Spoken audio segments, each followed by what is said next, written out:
All right, today is an incredible day. Here we go.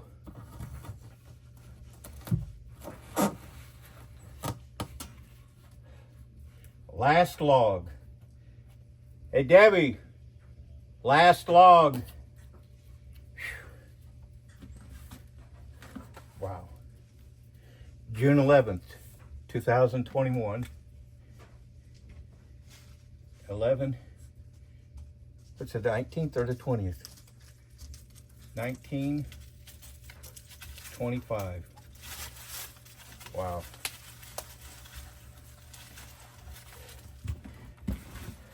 There were days I never thought this would happen.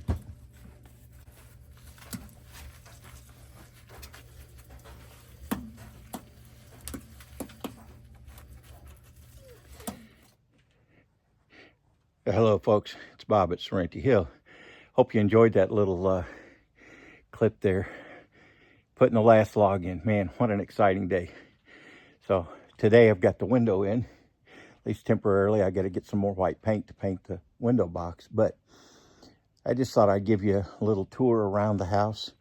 You can see I've got the whole wall finished. I got cordwood walls all the way around the house, and it feels really, really good. And show you some of the upcoming projects now that I got walls done and not going to be working on those, trying to get them beat. This mess has got to get cleaned up. That's one of those Harbor Freight.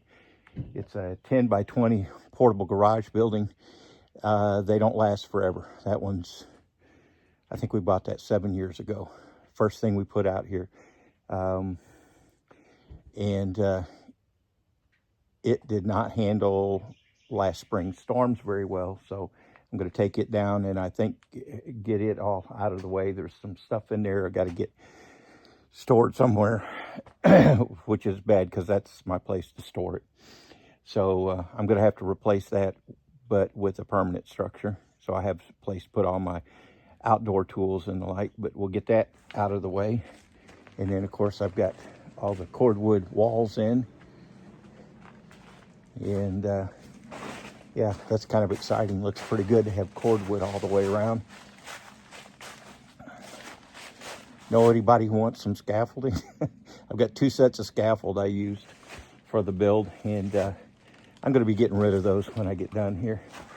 One of the projects I've got going on, getting rid of that, is I'm also going to be doing my underpinning, and I've got some of that red cedar first cut bundles. I'll be using that to to make the underpinning for underneath the house. Got to work on my gutter system. I'm gonna have to get some of those leaf guard things to put in the gutter because it keeps getting clogged up. I keep having to go up there and clean it out, and of course I always find that out when it rains. The north side of the house, again, it's all done. You see that? That was, yeah. Boy, I'm not very good at pointing. Anyways, I'll point to it here.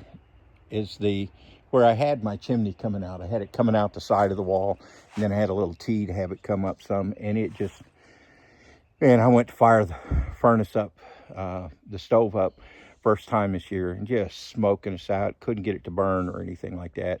And I pulled the T off and was checking up here, and that pipe, horizontal pipe, not a good idea. Never do it. They were right when they told me it was a bad idea, and it was a bad idea. I wasted my money and time on that because it cools off, stuff settles, and it's probably 2/3 clogged with creosote. So that's going to be coming out. That's one of my winter projects. Get that out of there because I went and cut a hole in the ceiling, and I put pipe up there. So I've got like 6 foot sticking up above the roof of the house there, and man, it drafts good. I end up having to close the damper down about halfway. Otherwise, it burns too hot and burns my wood too fast. So it really draws good and it works great. And I didn't want to put any penetrations through the roof, because I didn't want to get leaking. But I bought this vent boot kit from Menards. It was like $200, just a piece of rubber and some flashing. But we've had several rains. In fact, we just had some really bad thunderstorms, and no leaks so far. Fingers crossed.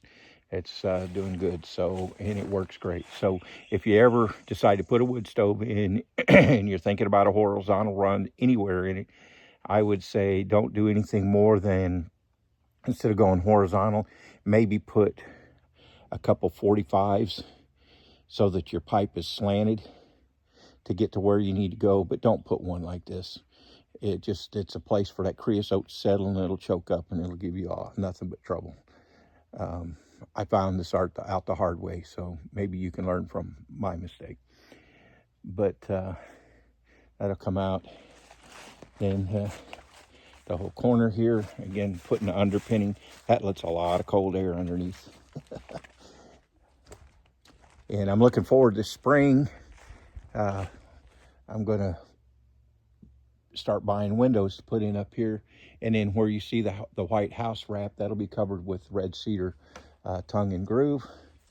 So that'll be nice. And then when I build my little tool shed back in the back, I'll be able to get rid of some of this stuff.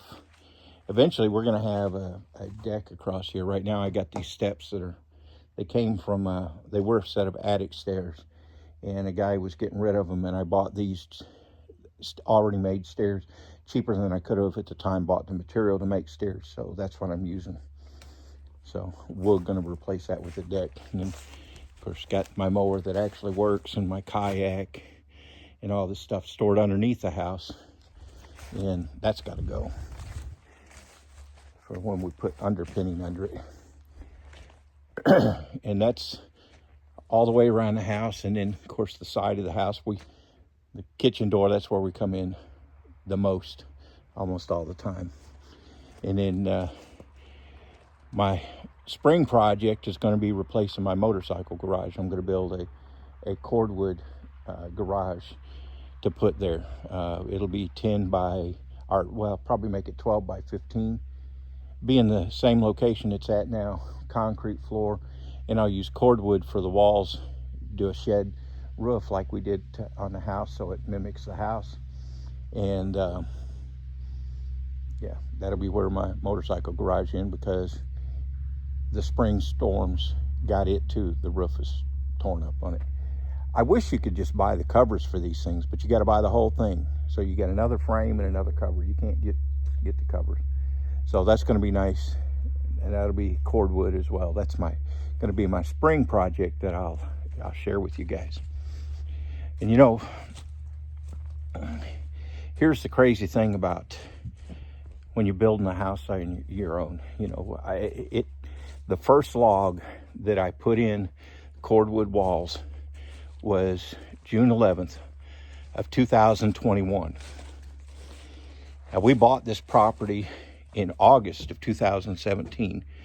And at the time, I was working at a place where I would work most of the time 12-hour days. And when we were lucky, when we didn't have one of the other supervisors in the hospital or out on disability, I'd only have to work 8-hour shifts, which was nice. But I ended up having to work every other weekend. And so I only had every other Saturday to come out here, because Sundays we went to church, and I wasn't going to skip church to come out here and work. I just didn't think that was right. Some people are fine with that, but I just, I felt like I needed to be in church that every other Sunday when I wasn't working. So it took a long time, but we had to come out here with chainsaw.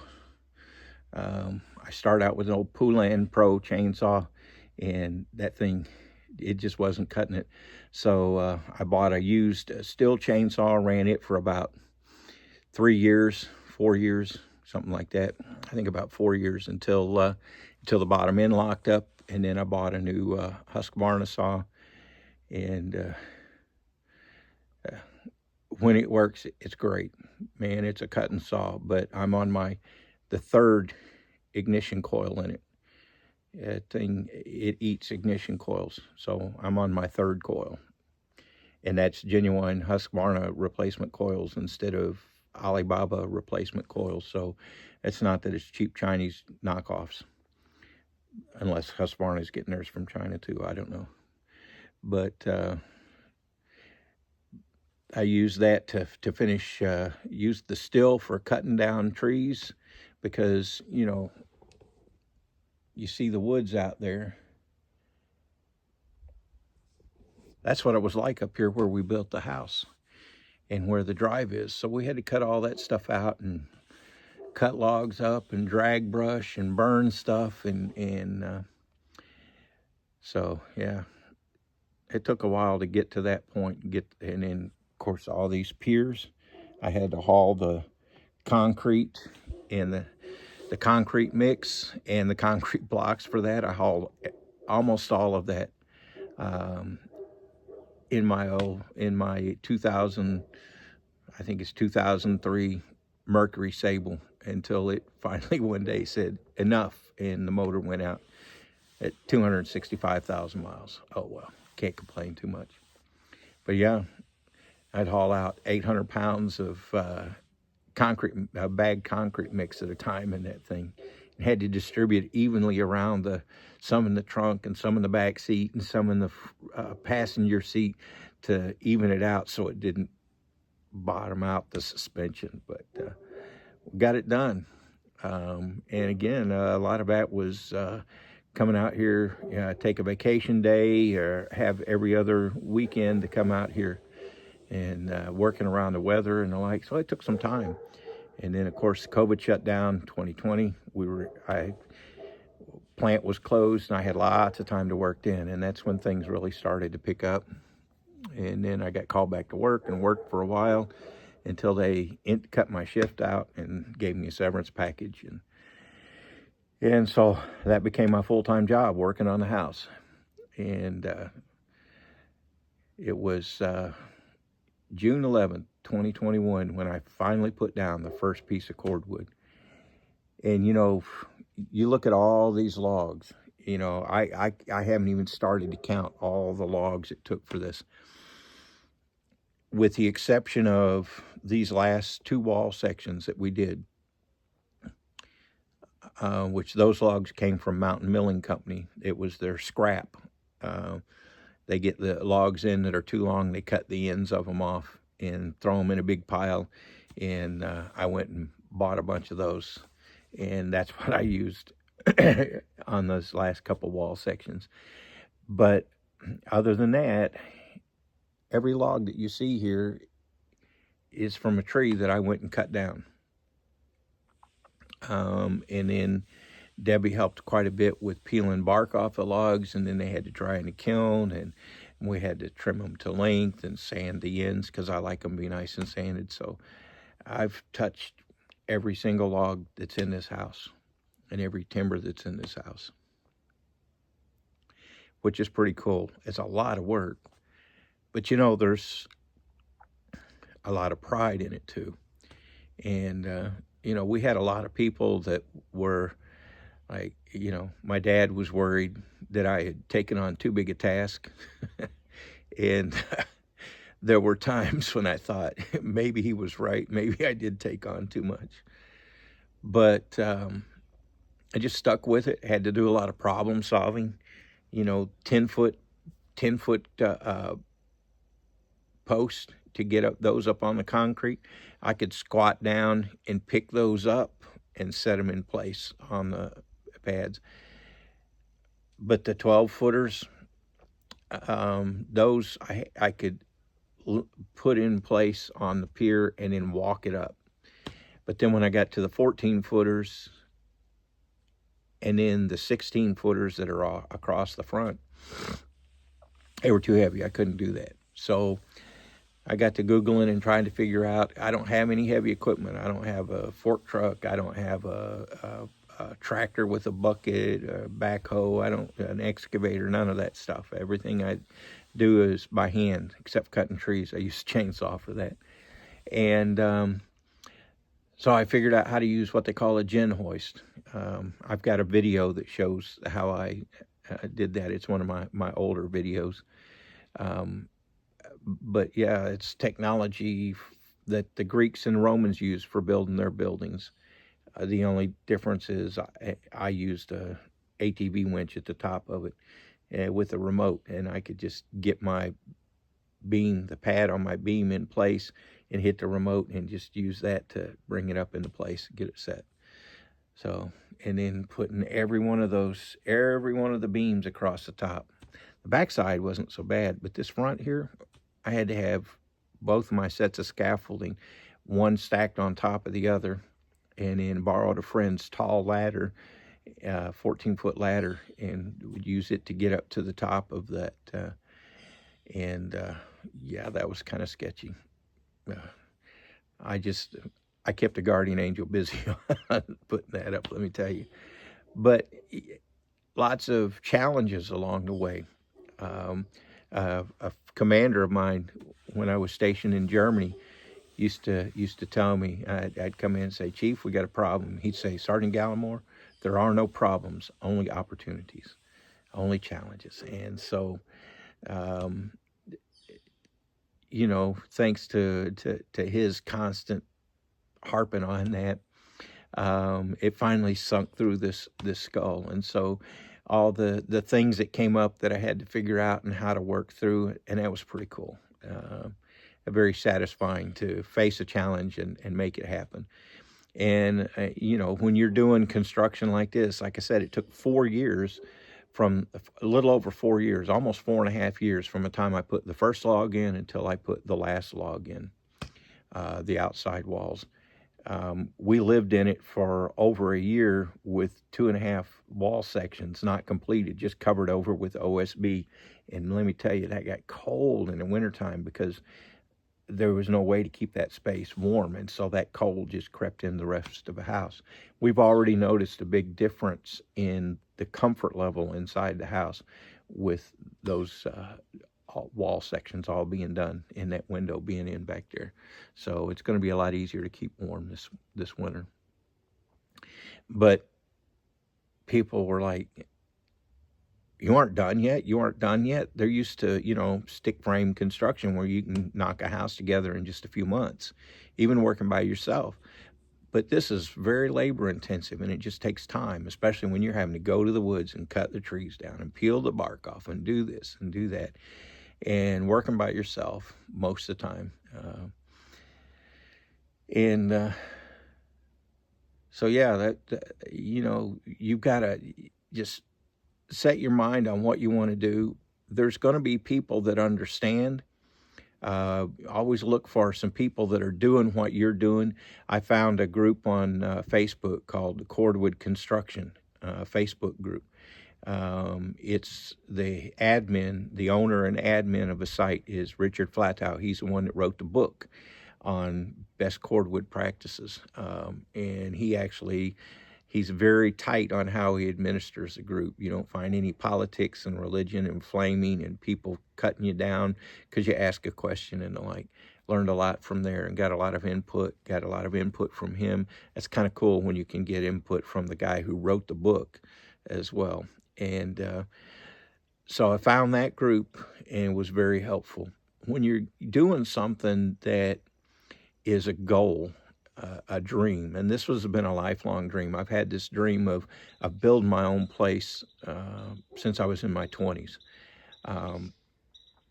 You just have to instead of listening to people who've never done what you're doing, find people who have done what you're doing, who've been where you want to be, and take your advice from them. Take your validation from them, not from people who've never built anything and haven't done anything and just have a lot of opinions based on what they've seen or heard.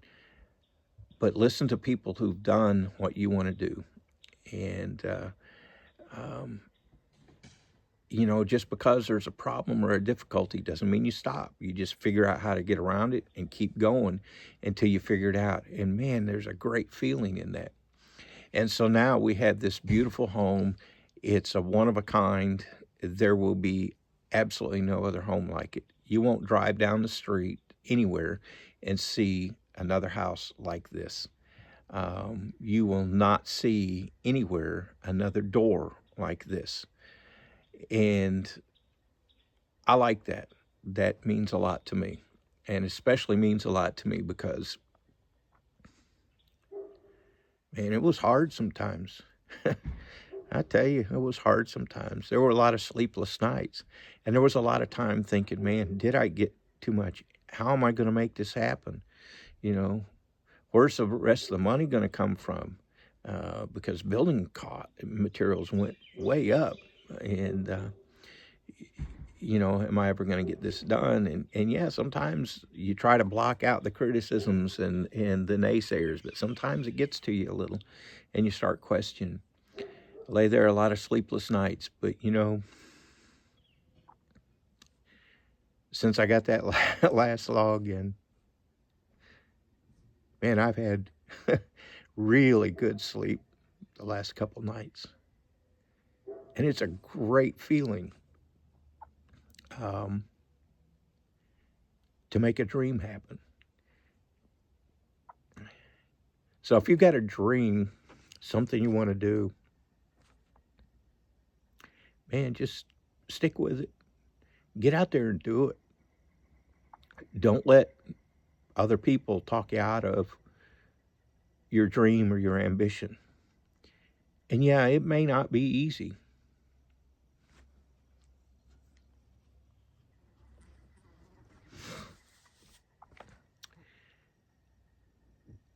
It may not be easy, but that's all right. It doesn't have to be easy. In fact, sometimes the things that are really the most difficult, that you have to work and struggle the most with, and just sometimes by just sheer grit and determination get done, those can be the absolute most meaningful things in your life. So don't be afraid to get out there and do something you've never done before. And when it seems like everything is wrong, just take a step back, think about it again, talk to somebody who's been where you want to be, who's done what you're trying to do. Sleep on it and get up the next day and go at it again until you get it done. Because I tell you what, there is no feeling like it in the world. Well, thanks for being along on this journey of getting this thing built. There's still lots to do inside. I've got hallway walls to put up. I've got walls and flooring in the guest room. I've got all my ceilings to put in. I got some more insulation in the guest room I've got to get done. I've got closet inserts to build. I got closet doors to build. I've got pantry doors to build. I've got laundry room doors to build. I've got I got 3 more drawers to finish my cabinets out, and then I've got furniture projects I'm going to be doing. So stick around. There'll be plenty to do. This winter, I'm also going to be doing a lot of work on trying to get my garden soil remediated and get it to where I can grow a decent garden this summer. And we're also looking at getting some meat chickens for this coming year, because I have time for it now that I'm not out in the woods every day cutting trees or doing this. So stick around. Lots more to go on. Thanks for being with us this far on the journey. Appreciate it. And don't be afraid to get out there and do something. Make things happen for yourself. You'll be glad you did. This is Bob at Serenity Hill. Thanks for stopping by, and we will see you on the next one. Bye now.